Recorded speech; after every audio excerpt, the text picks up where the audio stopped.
नमस्कार, मैं हूं दिव्या। बिहारी न्यूज में आपका स्वागत है। आज है 12 अगस्त दिन सोमवार। खबरों की ओर बढ़ने से पहले एक नजर सुर्खियों पर।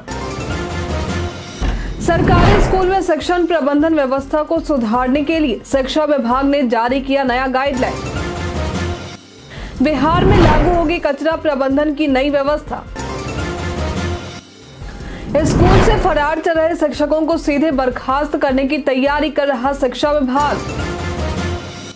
पंकज त्रिपाठी ने अपने पुराने दिनों को किया याद। इन आसान स्टेप्स की मदद से घर बैठे बनवा सकते हैं ड्राइविंग लाइसेंस। रक्षाबंधन के अवसर पर इन चीजों को ध्यान में रखकर साइबर ठगी से रहे सावधान। अमेरिका ने सूर्य कुमार यादव को किया सम्मानित। अब चले बढ़ते 25 बड़ी खबरों की ओर विस्तार से। हिंदुस्तान कॉपर लिमिटेड ने 10वीं 12वीं पास के लिए निकाली भर्ती। हिंदुस्तान कॉपर लिमिटेड ने 195 पदों पर भर्ती निकाली है। ये भर्ती डीजल मैकेनिक सहित कई पदों के लिए है। आवेदन प्रक्रिया शुरू है और आवेदन करने की अंतिम तिथि 20 अगस्त है। इच्छुक उम्मीदवार इसके आधिकारिक वेबसाइट hindustancopper.com पर जाकर आवेदन कर सकते हैं। इस भर्ती के लिए जरूरी है कि उम्मीदवारों ने 10वीं और 12वीं पास किया हो, साथ ही ITI सर्टिफिकेट हो। उम्मीदवारों की आयु सीमा 18 से 25 वर्ष के बीच में होनी चाहिए। भर्ती से संबंधित सटीक और अधिक जानकारी के लिए आप इसके आधिकारिक वेबसाइट और अधिसूचना को जरूर देखें। बिहार में लागू होगी कचरा प्रबंधन की नई व्यवस्था। बिहार में कचरा प्रबंधन को लेकर नई व्यवस्था लागू करने की तैयारी चल रही है। इस नई व्यवस्था के तहत निकायवार कचरा प्रबंधन की योजना को शहरों की भौगोलिक स्थिति और आबादी को ध्यान में रखते हुए लागू किए जाएंगे। इसके लिए कचरे की पृथक्करण और पुनर्चक्रण के लिए शहरों में नए प्लांट लगाए जाएंगे। पटना में सितंबर महीने से ये व्यवस्था लागू की जा रही है। इसके लागू हो जाने के बाद पटना और कुछ प्रमुख शहरों में मटेरियल रिकवरी फैसिलिटी प्लांट लगाकर इसमें से हर रोज कई टन कचरे की प्रोसेसिंग करवाई जाएगी। बिहार पर्यटन में आज हम बात करेंगे भोजपुर के बारे में। भोजपुर बिहार का एक जिला है जिसका उदय वर्ष 1972 में हुआ था। इस जिले में आपको धार्मिक स्थान से लेकर और भी कई ऐतिहासिक इमारतें देखने को मिल जाएंगी, जिसमें तरारी का सूर्य मंदिर, वीर कुंवर सिंह किला, जगदीशपुर, महाराजा कॉलेज आरा, शाहजी मस्जिद, मौला बाग का करबला मस्जिद, अरण्य देवी मंदिर, चतुर्भुज नारायण मंदिर, जैन सिद्धांत भवन, वेंकटेश मंदिर, शाहजी जमा मस्जिद जैसे और भी कई स्थान शामिल हैं। इन जगहों पर आप घूमने जा सकते हैं। इन आसान स्टेप्स की मदद से घर बैठे बनवा सकते हैं ड्राइविंग लाइसेंस। इन आसान स्टेप्स की मदद से घर बैठे बनवा सकते हैं ड्राइविंग लाइसेंस। आप घर बैठे भी कुछ आसान स्टेप्स को फॉलो करके ड्राइविंग लाइसेंस बनवा सकते हैं।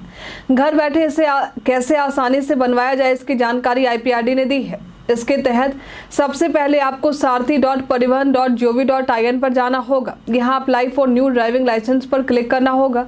इंस्ट्रक्शन पढ़कर कंटिन्यू पर क्लिक करना होगा। फिर लर्निंग लाइसेंस नंबर और डेट ऑफ बर्थ दर्ज करके उसके बाद सभी डॉक्यूमेंट भरना होगा। उसके बाद सभी डॉक्यूमेंट को अपलोड करना होगा। फोटो और सिग्नेचर अपलोड कर दें। फिर DL test time slot book कर दें। उसके बाद पेमेंट कर दें। अब आपके फॉर्म भरने की प्रक्रिया पूरी हो जाएगी। इस दौरान मिलने वाले रिसीट को सुरक्षित रख लें। ध्यान रखें, निर्धारित तारीख पर RTO जाकर ड्राइविंग लाइसेंस देने के बाद आपका लाइसेंस निर्गत हो जाएगा। खतरे के निशान से ऊपर बह रहा पटना में गंगा नदी। जिला प्रशासन ने जारी किया अलर्ट। पिछले 2 दिनों से राज्य में हो रही बारिश की वजह से बिहार की राजधानी पटना में गंगा का जलस्तर बढ़ चुका है और पटना का NIT घाट पर गंगा पानी का रौद्र रूप देखने को मिल रहा है। NIT घाट पर गंगा का जलस्तर खतरे के निशान से 80 सेंटीमीटर ऊपर बह रहा है। खतरे के निशान को देखते हुए जिला प्रशासन द्वारा अलर्ट जारी किया गया है। जिला प्रशासन द्वारा पटना में गंगा नदी में नाव के परिचालन को पूर्णतः प्रतिबंधित कर दिया गया है। हालांकि इसके बावजूद कई लोग नियमों से खिलवाड़ करते हुए अपने जान को खतरे में डाल रहे हैं और उफनती लहरों में डुबकी लगा रहे हैं। ऐसे लोगों के खिलाफ प्रशासन ने सख्त आदेश जारी किए हैं और उन्हें चेतावनी दी। खो गया है आधार कार्ड तो इस आसान तरीके से आधार नंबर का लगाएं पता। आधार कार्ड भारत में एक महत्वपूर्ण दस्तावेज है जिसका उपयोग कई सरकारी योजनाओं, बैंकिंग सेवाओं, शेयर मार्केट और म्यूचुअल फंड निवेश में होता है। यदि आधार कार्ड खो जाता है और आधार नंबर हमें नहीं मिल पाता तो आप इसे UIDAI की वेबसाइट myaadhar.uidi.gov.in पर जाकर पुनः प्राप्त कर सकते हैं। वेबसाइट पर जाकर अपना नाम, रजिस्टर्ड मोबाइल नंबर या ईमेल और कैप्चा कोड भरना होगा। इसके बाद सेंड OTP बटन पर क्लिक करना होगा और रजिस्टर्ड मोबाइल नंबर पर OTP दर्ज करना होगा। इसके सेंड OTP बटन पर क्लिक करें और रजिस्टर्ड मोबाइल नंबर पर प्राप्त OTP को दर्ज करें। OTP वेरीफाई करने के बाद आपके स्क्रीन पर आधार नंबर और संबंधित जानकारी दिखाई देगी। आप यहां से अपना आधार कार्ड भी डाउनलोड कर सकते हैं। इस प्रक्रिया के माध्यम से आप आसानी से अपने आधार नंबर प्राप्त कर सकेंगे। सरकारी स्कूल में शिक्षण प्रबंधन व्यवस्था को सुधारने के लिए शिक्षा विभाग ने जारी किया नया गाइडलाइन। शिक्षा विभाग द्वारा सरकारी स्कूलों में अब गुणवत्तापूर्ण शिक्षा और शिक्षण प्रबंधन व्यवस्था को दुरुस्त करने के लिए मार्गदर्शिका जारी किया गया। अब इस मार्गदर्शिका के अनुसार स्कूलों का संचालन किया जाएगा। विभाग के अपर मुख्य सचिव के निर्देश पर DEO रजनीकांत प्रवीण द्वारा सभी शिक्षकों को मार्गदर्शिका उपलब्ध कराने का निर्देश दिया गया है। मार्गदर्शिका में स्कूलों में शिक्षकों की भूमिका और दायित्वों को 5 श्रेणी में बांटा गया है। इसमें छात्र स्वरूप, विद्यालय प्रबंधन, कक्षा व प्रबंधन व अभिभावक प्रबंधन शामिल है। इसमें स्कूल से लेकर वर्ग संचालन के दौरान किन किन बिंदुओं पर किस प्रकार से कार्य करना है, इसकी क्रमवार जानकारी दी गई। पटना के तारा मंडल में बनेगा वर्चुअल रियलिटी थिएटर। बिहार की राजधानी पटना के तारा मंडल में वर्चुअल रियलिटी 3D बनाया जाएगा। इसका निर्माण 5,59,00,000 रुपए की लागत से किया जाएगा। ये थिएटर लोगों को काल्पनिक दुनिया में रहने के बाद भी असल दुनिया का आभास करवाएगा। इस थिएटर में लोगों के बैठने के लिए भी एक विशेष डिजाइन की कुर्सियां तैयार की जा रही हैं। हॉल में एक साथ 25 कुर्सियां लगाई जाएंगी। इस थिएटर में आने वाले दर्शकों को हेड गियर दिया जाएगा। ये हेड गियर कुछ ऐसा होगा जिसकी मदद से लोग आभासी दुनिया में भी वास्तविक दुनिया का अनुभव कर पाएंगे। स्कूल से फरार चल रहे शिक्षकों को सीधे बर्खास्त करने की शिक्षा विभाग कर रहा तैयारी। बिहार के सरकारी स्कूल से फरार चल रहे शिक्षकों पर गाज गिरने वाली है। शिक्षा विभाग के अपर मुख्य सचिव डॉक्टर S सिद्धार्थ के रडार पर राज्य के 569 शिक्षक हैं जो बिना बताए स्कूल से फरार चल रहे हैं। इन सभी शिक्षकों को अब सीधा बर्खास्त किए जाने की तैयारी है। शिक्षा विभाग के अनुसार बिहार के 71,863 प्रारंभिक स्कूलों में और 9,360 माध्यमिक स्कूलों में कड़ी निगरानी है और निगरानी के दौरान 17,600 शिक्षक स्कूल से गायब मिले हैं।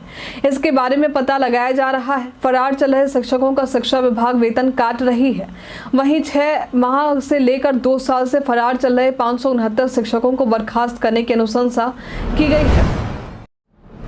रक्षाबंधन के अवसर पर इन चीजों को ध्यान में रखकर साइबर ठगी से रहे सावधान। भारत में रक्षाबंधन 19 अगस्त 2024 को मनाया जाएगा। इस मौके पर बहनें अपने भाइयों को राखी बांधेंगी। ऑनलाइन शॉपिंग का चलन बढ़ चुका है। राखी के दौरान भी भाई बहन ऑनलाइन शॉपिंग करते हैं। ऐसे त्योहारों में ऑनलाइन खरीदारी का चलन बढ़ने के साथ जालसाज इस अवसर का फायदा उठाने के लिए सक्रिय हो जाते हैं। फ्रॉड से बचने के लिए आपको कई सावधानियां बरतनी जरूरी है। ऐसे समय में फेक वेबसाइट से भी लोग ठगी के शिकार होते हैं। ऑनलाइन खरीदारी करते समय असली और नकली वेबसाइट्स में फर्क पहचानना भी जरूरी है। फेक वेबसाइट असली वेबसाइट की तरह दिख सकते हैं और आपको ठगी का शिकार बना सकते हैं। साथ ही सोशल मीडिया पर सस्ते ऑफर्स, सोशल मीडिया पर दिखने वाले अत्यधिक सस्ते ऑफर्स पर जल्दी विश्वास ना करें। इन ऑफर्स की जांच करें और केवल विश्वसनीय वेबसाइट से ही कैश ऑन डिलीवरी का विकल्प चुनें। इसके अलावा फेक लिंक्स पर भी ध्यान दें। सोशल मीडिया, व्हाट्सएप या मैसेज के जरिए लुभावने ऑफर्स भेजे जा सकते हैं। इन पर क्लिक करने से आपका मोबाइल हैक हो सकता है, इसलिए सतर्क रहें। पंकज त्रिपाठी ने अपने पुराने दिनों को किया याद। पंकज त्रिपाठी ने अपने पुराने दिनों को याद करते हुए कहा है कि जब मैं बिहार से मुंबई आया था तो मैंने कभी नहीं सोचा था कि यहाँ बड़े सितारे हैं और ये लोग मेरी फिल्में देखने के लिए टिकट खरीदेंगे। अब पीछे मुड़कर देखता हूं तो मुझे लगता है कि शायद मुझे ऐसा करना चाहिए था। इस दौरान पंकज त्रिपाठी ने बताया कि फिल्म या शो के रिलीज होने के दौरान मैं कभी नर्वस नहीं होता हूं। इस दौरान मैं खुद को संतुलित बनाए रखता हूं क्योंकि हमारा काम शूटिंग के दौरान हो गया था। पढ़ाई के साथ अब बिहार के स्कूलों में स्वरोजगार का दिया जाएगा प्रशिक्षण। अब बिहार में सरकारी स्कूलों के बच्चों को पढ़ाई के साथ ही रोजगार के लिए भी प्रशिक्षित किया जाएगा। छात्रों को स्कूल में ही स्टोन कटिंग, बांस और बोर्ड की सामग्री बनाना, कलाकृति सहित अन्य सामग्री बनाने की कला सिखाई जाएगी। इसके लिए बिहार के सरकारी स्कूलों में शिल्प कला पर विशेष ध्यान दिया जा रहा है। शिल्प कला के लिए विशेष क्लास में प्रशिक्षण की व्यवस्था की गई है। इसके अलावा स्कूल में खेल कूद, गीत संगीत, डांस, अन्य हुनर सिखाए जाएंगे। इसकी शुरुआत 15 अगस्त से की जाएगी। इस दौरान स्कूल में नाटक, कविता, संगीत का कार्यक्रम आयोजित किया जाएगा। पेरिस ओलंपिक के लिए बिहार के शैलेश कुमार का हुआ राष्ट्रीय टीम में सिलेक्शन। 28 अगस्त से 8 सितंबर 2024 तक पेरिस में होने वाले पैरालंपिक खेलों के लिए बिहार के खिलाड़ी का चयन किया गया है। बिहार के जमुई के रहने वाले शैलेश कुमार का चयन पैरालंपिक के लिए राष्ट्रीय टीम में किया गया है। बिहार राज्य खेल प्राधिकरण के महानिदेशक सह मुख्य कार्यकारी अधिकारी रविंद्रन शंकरन ने इसकी जानकारी दी है। उन्होंने बताया है कि पुरुष हाई जंप T42-63 श्रेणी में शैलेश कुमार का चयन किया गया है। बता दें कि शैलेश कुमार पिछले एशियन पैरा गेम्स के स्वर्ण पदक विजेता हैं और उनकी इस उपलब्धि और योग्यता के आधार पर उन्हें बिहार सरकार द्वारा खिलाड़ियों के लिए अपनी महत्वाकांक्षी योजना मेडल लाओ नौकरी पाओ के अंतर्गत क्लास 1 की सरकारी नौकरी देकर सम्मानित किया गया था। मुख्यमंत्री प्रखंड परिवहन योजना का ऐसे उठाए लाभ। बिहार में मुख्यमंत्री प्रखंड परिवहन योजना चलाई जा रही है। यदि आप भी इस योजना का लाभ लेना चाहते हैं तो आपको apps.bih.nic.in/mmgpy पर जाना होगा। यहाँ आने के बाद खुद को रजिस्टर्ड कर ले, फिर जाति प्रमाण पत्र, आवासीय प्रमाण पत्र, मैट्रिक योग्यता प्रमाण पत्र, ड्राइविंग लाइसेंस डालकर अप्लाई कर दे। योजना के आवेदन की अंतिम तिथि 25 अगस्त है। योजना के लिए आवेदन करने वालों को बस खरीदने के लिए 5 लाख रुपए अनुदान के रूप में दिए जाएंगे।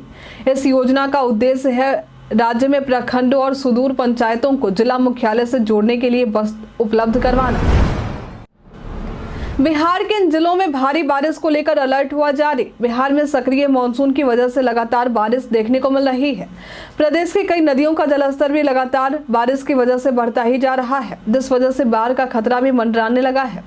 आज प्रदेश में अधिकतर जगहों पर बारिश होने की संभावना जताई गई है। आज पश्चिम चंपारण में 1 या 2 स्थानों पर भारी बारिश को लेकर ऑरेंज अलर्ट जारी किया गया है। वहीं गोपालगंज, सिवान, पूर्वी चंपारण, कटिहार और भागलपुर जिले में 1 या 2 स्थानों पर भारी बारिश को लेकर येलो अलर्ट जारी किया गया है। प्रदेश में आज का अधिकतम तापमान 34 से 36 डिग्री और न्यूनतम तापमान 24 से 26 डिग्री रहने की संभावना है।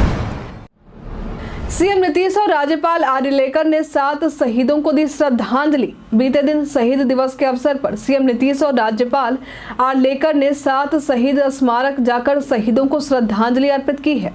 शहीद स्मारक परिसर पटना में अमर शहीदों को श्रद्धांजलि अर्पित करने के लिए राजकीय समारोह का आयोजन किया गया था। इस अवसर पर बिहार विधानसभा के अध्यक्ष नंद किशोर यादव, उप मुख्यमंत्री सम्राट चौधरी, जल संसाधन और संसदीय कार्य मंत्री विजय कुमार चौधरी समेत और भी कई बड़े नेता मौजूद रहे। सिपाही भर्ती परीक्षा में 3 लोग नकल के आरोप में हुए गिरफ्तार। बीते दिन सिपाही भर्ती परीक्षा में शेखपुरा जिले से एक परीक्षार्थी इलेक्ट्रॉनिक डिवाइस के साथ गिरफ्तार किया गया है। इसे गिरफ्तार करने के बाद पूछताछ के दौरान परीक्षार्थी ने बताया उसे 2 लोग नकल करवा रहे थे, जिसके बाद से उन दोनों को भी शेखपुरा शहर के एक विवाह भवन से गिरफ्तार किया गया। इन दोनों के पास से मोबाइल, ATM कार्ड और कई वॉकी टॉकी भी जब्त किए गए हैं। परीक्षार्थी की पहचान भागलपुर के राजीव कुमार के रूप में हुई है। वहीं जो लोग इसे नकल करवा रहे थे वे भी भागलपुर के ही रहने वाले हैं। इनका नाम अमृत और योगेश कुमार है। सरकारी स्कूलों के बच्चे JEE और नीट परीक्षा के लिए मॉक टेस्ट में आ रहे हैं अव्वल। बिहार के सरकारी स्कूलों में पढ़ने वाले कक्षा 11वीं और 12वीं के विद्यार्थियों को बिहार शिक्षा परियोजना परिषद की पहल पर प्रतियोगी परीक्षाओं की तैयारी कराने के उद्देश्य से प्रत्येक महीने JEE और नीट परीक्षा के लिए मॉक टेस्ट आयोजित की जा रही है। इसमें जिले के सरकारी स्कूलों के विद्यार्थियों का प्रदर्शन बेहद बेहतर देखने को मिल रहा है। जुलाई में आयोजित हुई मॉक टेस्ट में जिले के कुल 794 छात्रों ने भाग लिया था, जिसमें कि 120 विद्यार्थियों को 50 से 70% अंक प्राप्त हुए थे, जबकि 75 विद्यार्थियों को 70 से 100% अंक मिले थे। जिले में 7 छात्राओं को मॉक टेस्ट में 100% अंक प्राप्त हुए हैं। इनमें से 6 छात्राएं गवर्नमेंट स्कूल की छात्राएं हैं। तिरहुत स्नातक निर्वाचन क्षेत्र के MLC चुनाव के लिए आरजेडी ने इसे बनाया अपना उम्मीदवार। बिहार के तिरहुत स्नातक निर्वाचन क्षेत्र के लिए होने वाले MLC चुनाव के लिए राजद ने अपने उम्मीदवार के नाम का ऐलान कर दिया है। पार्टी के प्रदेश प्रवक्ता एजाज अहमद ने प्रेस रिलीज जारी कर उम्मीदवारों के नाम का ऐलान किया है। तिरहुत स्नातक क्षेत्र से राजद ने गोपी किशन को अपना उम्मीदवार बनाकर मैदान में उतारा है। बता दें कि जदयू के देवेश चंद्र ठाकुर के इस सीट से एमएलसी पद से इस्तीफा देने के बाद विधान परिषद की ये सीट खाली हुई थी। इस सीट से जदयू ने पार्टी के प्रदेश प्रवक्ता अभिषेक झा को अपना उम्मीदवार घोषित किया है। महिलाओं में यूरोलॉजिकल समस्याओं को लेकर जागरूकता जरूरी, स्वास्थ्य मंत्री मंगल पांडे। इन दिनों महिलाओं में यूरोलॉजिकल समस्या अधिक देखने को मिल रही है। इस क्षेत्र में जागरूकता बढ़ाने के लिए बिहार यूरोलॉजिकल सोसाइटी और मेडिवर्सल मातृ की ओर से female urology hybrid video workshop आयोजित की गई थी। इस दौरान स्वास्थ्य मंत्री मंगल पांडे ने बताया कि प्रदेश में स्वास्थ्य जगत में अब तक महिला यूरोलॉजी सबसे अपेक्षित क्षेत्र रहा है और महिलाओं में यूरोलॉजिकल समस्याओं को दूर करने के लिए उनके बीच जागरूकता जरूरी है। दरअसल महिलाओं में किडनी, यूट्रस, ब्लैडर और पुरुषों में प्रोस्टेट ग्लैंड में किसी तरह की दिक्कत आने को यूरोलॉजिकल प्रॉब्लम कहा जाता है। महिलाओं में प्रसव के उपरांत संक्रमण और अन्य कारणों से विभिन्न प्रकार की मूत्र रोग संबंधी समस्या आ रही है, जिसका सही समय पर ठीक तरीके से इलाज नहीं होने पर यह समस्या और गंभीर हो सकती है। मोदी सरकार और नीतीश सरकार पर भर के तेजस्वी यादव। बिहार के नेता प्रतिपक्ष तेजस्वी यादव ने रविवार को अपने सोशल मीडिया हैंडल एक्स पर एक वीडियो पोस्ट करते हुए बिहार को नीतीश सरकार और केंद्र की मोदी सरकार पर कड़ा प्रहार किया है। तेजस्वी यादव ने खेलों के विकास के लिए बिहार को मिली मदद पर केंद्र और बिहार सरकार से तीखे सवाल किए हैं। नेता प्रतिपक्ष ने अपने पोस्ट में कहा है कि 6 करोड़ की आबादी वाले गुजरात को खेलो इंडिया के तहत खेलों के विकास के लिए 606.4 करोड़ रुपए दिए गए हैं, जबकि 13 करोड़ से अधिक आबादी वाले बिहार को मात्र 20 करोड़ रुपए, जबकि ज्यादा पदक लाने वाले हरियाणा को केवल 66.59 करोड़ रुपए आवंटित किए गए हैं। तेजस्वी यादव ने मोदी सरकार से सवाल किया है कि मोदी सरकार सिर्फ गुजरात को ही क्यों प्रमोट करती है। उन्होंने कहा, गुजरात को हीरे और बिहार को कीरे, ऐसा मोदी सरकार क्यों करती है। वहीं मुख्यमंत्री नीतीश कुमार पर निशाना साधते हुए उन्होंने कहा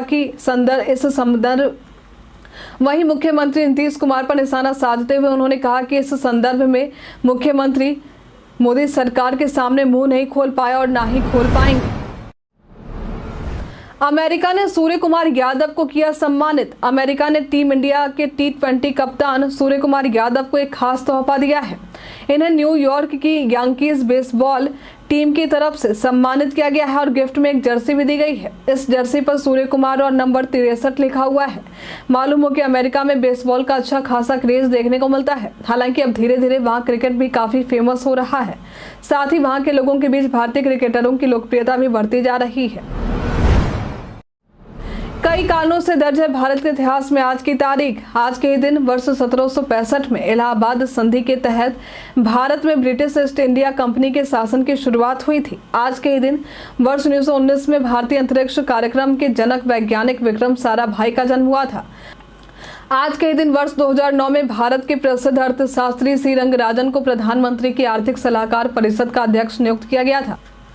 आज के दिन वर्ष 1931 में इरफान हबीब का जन्म हुआ था। ये एक भारतीय इतिहासकार रहे। केंद्र सरकार द्वारा 12,000 रुपए देने को लेकर वायरल हो रहा है ये खबर। न्यू गवर्नमेंट जॉब 1287 नाम के एक यूट्यूब चैनल पर वीडियो थंबनेल में दावा किया जा रहा है कि केंद्र सरकार प्रत्येक व्यक्ति को 12,000 रुपए देगी, लेकिन आपको बता दें कि ये खबर पूरी तरह से फर्जी है। केंद्र सरकार द्वारा ऐसी कोई घोषणा नहीं की गई है, इसलिए इस तरह की खबरों पर ध्यान देने से बचे। पीआईबी फैक्ट चेक ने भी इस खबर को साझा किया है, साथ ही ऐसे खबरों के झांसे में नहीं आने की बात कही।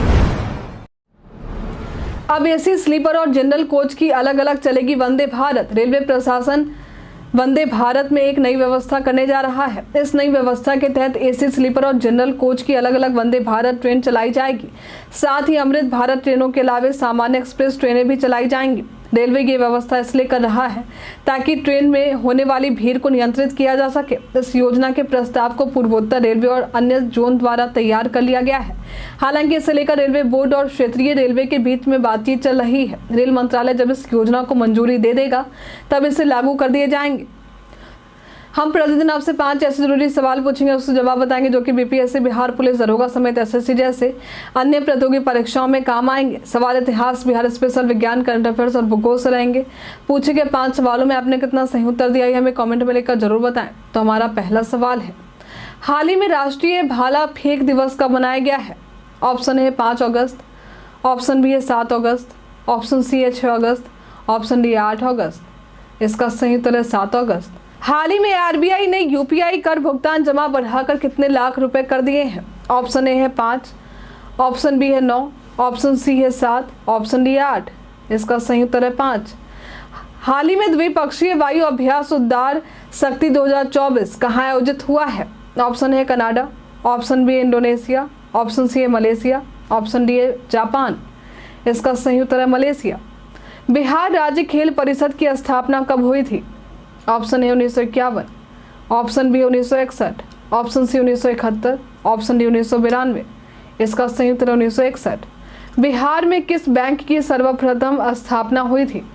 ऑप्शन ए भारतीय स्टेट बैंक, ऑप्शन बी है Punjab national bank, option C है इलाहाबाद बैंक, ऑप्शन डी है बैंक ऑफ बड़ौदा।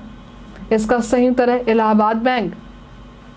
बीते दिन हमारे द्वारा पूछे गए सवाल का आप लोगों में से बहुत सारे लोगों ने अपना जवाब हमें हमारे कमेंट सेक्शन बॉक्स में लिख कर दिया था। जिन्होंने हमारे द्वारा पूछे गए सवाल का जवाब जिनके नाम है मोहम्मद असगर कमाल, उमेश ऋषिदेव, नो कोलू कुमार, मुन्ना प्रसाद, रवि कुमार राम, गोनर शर्मा, छोटू राजा, वीरेंद्र कुमार, सूरज कश्यप, राम रमेश मांझी, सब्बीर अंसारी, विवेक कुमार, अभी, संजय कुमार, विनय कुमार, पंकज कुमार दास, अनवर, करीम खान, शिव कुमार। इसके साथ ही बढ़ते हैं आज के सवाल की ओर। आज का सवाल है, बिहार में कई परीक्षाओं में नकल की खबरें सामने आई हैं। आपके मुताबिक परीक्षाओं में सख्ती बरतने और कदाचार को रोकने के लिए क्या करना चाहिए? हमें कमेंट में लिखकर जरूर बताएं। आज के लिए इतना ही। बिहार की तमाम खबरों के साथ बने रहने के लिए देखते रहे बिहारी न्यूज। और साथ ही अगर आप यूट्यूब से देख रहे हैं तो चैनल को लाइक करना और सब्सक्राइब करना। अगर आप फेसबुक से देख रहे हैं तो पेज को फॉलो करना ना भूलें। धन्यवाद।